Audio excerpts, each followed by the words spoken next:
While the war rages on in Ukraine, a group of Ukrainians is fighting for their country through culture. When dancers with the Kyiv City Ballet were stranded outside their country by the war, their mission grew to display and defend their culture through dance. They recently wrapped up the company's first ever U.S. tour. Adriana Diaz caught up with the dancers in Chicago. Under the rumble of the L train at Chicago's Auditorium Theater, these dancers have more than choreography on their minds. All my family are in Kyiv now. My mother, father, sister. I imagine you've been worried about them. Yes, I've been very scared. Sasha Moroz and Marina Apanasenko, both 19, are among 33 dancers with the Kyiv City Ballet. Most of their families are still in Ukraine. My mother always told me, we are okay, and my sister have marriage. Your sister got married? Yeah. And you missed the wedding? Yeah, it was just video chat. And Marina?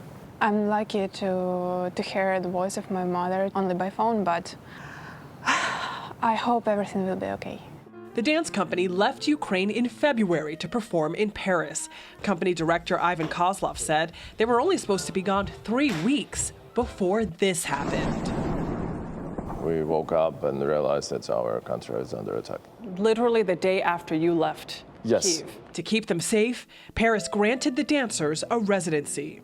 And they continue traveling, launching their first ever U.S. tour funded by a Chicago-based foundation. It is a difficult period for all of Ukrainians, but when you understand the main aim to represent your country, and you become more strong. You feel stronger in your dance. I feel stronger when I dance to show the world our light, our energy. You were able to get out of the country just in time, but is there any guilt that you might feel or you know your dancers feel not being home fighting at this time? It's not a guilt. We feel sorry that we cannot be in the two places at the same time, you know. We are doing our best from the field of war, from the stages, you know. We represent our country. We're trying to show how brave we are, how strong we are. Their U.S. tour spanned 15 cities and featured the classic Swan Lake and a new work choreographed by director Kozlov after the war started called Tribute to Peace. A story celebrating love, laughter, and living in the moment. How have you been received by American audiences?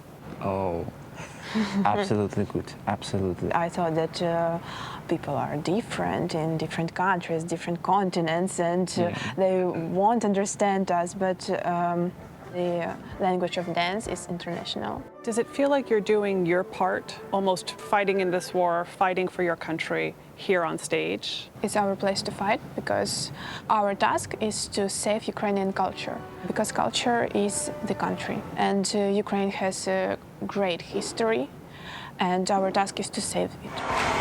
For CBS Saturday Morning, Adriana Diaz, Chicago. Beautiful. Yeah, it is. And ballet has certainly some of its roots in that part of the world. So it's wonderful that they're able to express it in a way that they feel like they are part of the fight. And the dancing, and even with athletics and other forms of art and expression, it gives folks something to live for and to kind of show what their culture's all about. Yeah. So they are doing their part. They are.